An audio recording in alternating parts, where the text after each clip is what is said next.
మళ్ళీ మీ ముందుకు వచ్చింది మీ జాను. ఈరోజు మా ఇంట్లో స్పెషల్ ఏంటి తెలుసా?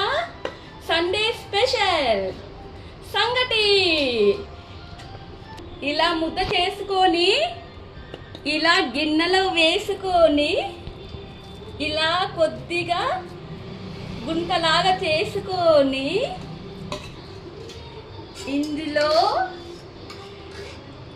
చికెన్ వేసుకొని తిన్నామంటే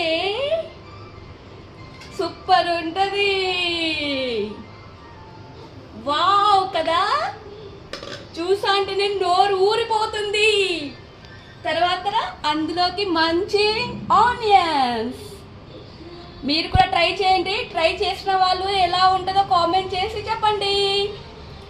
అలాగే ఈ వీడియో మీకు నచ్చినట్టయితే సబ్స్క్రైబ్ చేయండి, లైక్ చేయండి, షేర్ చేయండి అండ్ కామెంట్ చేయండి.